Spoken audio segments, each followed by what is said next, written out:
नमस्कार दर्शकों, BCR news में आपका स्वागत है। जी हां, उत्तर प्रदेश में दबंगों की दबंगई इस कदर हावी है कि दबंगों के आगे प्रशासन अंधा, बहरा और बेबस नजर आता है। आए दिन प्रदेश में कत्ल जैसी घटनाओं को अंजाम देना एक आम बात हो चुकी है। कोई भी किसी का भी कत्ल कर देता है, प्रशासन का किसी को कोई डर नहीं है। इसी के चलते जिला शामली के गांव नए नगला नवीन में कुछ दबंगों ने जमीन पर कब्जा कर लिया और जमीन मालिकों पर कातिलाना हमला करके उनको जान से मारने की कोशिश की गई। घायलों की गंभीर हालत देखते हुए मुजफ्फरनगर और मेरठ के लिए रेफर कर दिया गया है।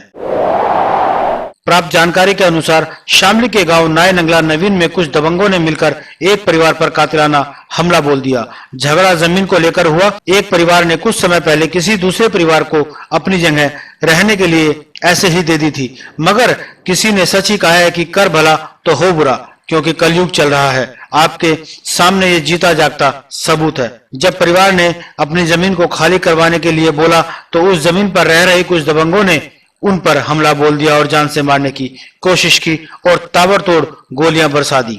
फायरिंग के दौरान 3 लोगों को गोली लगी और दर्जनों लोग गंभीर रूप से घायल हो गए। मौका वारदात पर पुलिस देर से पहुंची और सारे मामले को संज्ञान में लेकर घायलों को अस्पताल पहुंचाया, मगर कुछ की हालत नाजुक होने के कारण उनको मुजफ्फरनगर और मेरठ के लिए रेफर कर दिया गया है। घटनास्थल पर पहुंची बीसीआर न्यूज की टीम ने मौका वारदात पर पहुंचकर घटनास्थल का मुआयना किया और पीड़ित परिवार से बातचीत की। तो आइए जानते हैं कि क्या कहना है पीड़ित परिवार का इस बारे में।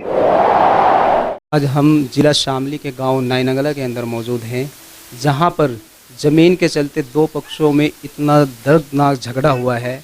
जिनकी ज़मीन थी 20 साल पहले उन्होंने ज़मीन अपनी उनको दी थी रहने के लिए। आज जब उनसे ज़मीन मांगने गए तो ज़मीन के बदले में उन लोगों के ऊपर ज़ोरदार तबड़तोड़ फायरिंग और तलवार और लाठों से कातिलाना हमला कर दिया है।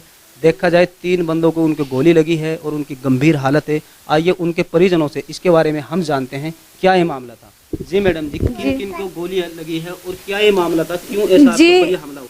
बहुत ज्यादा चोट है, गोली लग रही और 2 जेठ हैं उनका लग रही बहुत ज्यादा। किसी के हाथ भी टूटे हैं? जी हाथ टूट रहे, मेरे देवर के टूट रहे दोनों। टूटे हैं जी। तो क्यों, ये कौन लोग थे जिन्होंने आपके ऊपर ऐसा हमला किया? कौन लोग थे? ये शेख थे। शेख थे। क्यों हमला किया है, किस कारण? जिस कारण क्या कि जमीन लेने को कहा ना जी। आपकी जमीन है वो? जी हाँ, जमीन हमारी है, बैना हुआ है, सब कुछ है जी। आप उस जमीन को लेने के लिए आज वहाँ गए तो उन्होंने क्या कहा फिर आपको? उन्होंने देने को आपसे मना करी, हमला कर दिया और ऊपर से उनकी औरतों ने भी गोलियां चलाई और पूरे लड़ चलाए।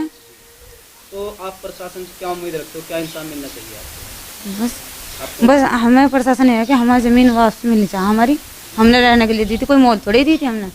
आइए हम इन मैडम से भी जानते हैं। जी मैडम जी, आपके भी किसी आपके बेल को भी चोट आई है? जी चोट आ रही है बहुत। कहाँ चोट आई है उनको? बहुत चोट आई है मुझे, कुछ हाथ में हाथ।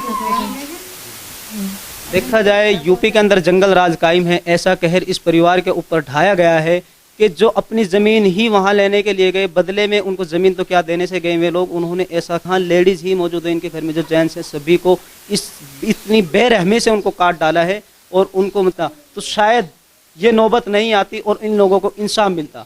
जी, बीसीआर न्यूज़ के लिए शामली से मुशर्रफ राणा की report, Zakir cameraman. BCR news हमेशा अखिलेश सरकार से सिर्फ एक ही बात कहता आ रहा है कि अखिलेश जी घर से बाहर निकलो और प्रदेश की हालत देखो, क्योंकि उत्तर प्रदेश गुंडा प्रदेश बना हुआ है। जरा इस पर गौर कीजिए, कहीं ऐसा ना हो कि इसका खामियाजा आपको आने वाले चुनाव में भुगतना पड़े। बीसीआर न्यूज के लिए शामली से मुशर्रफ राणा की रिपोर्ट।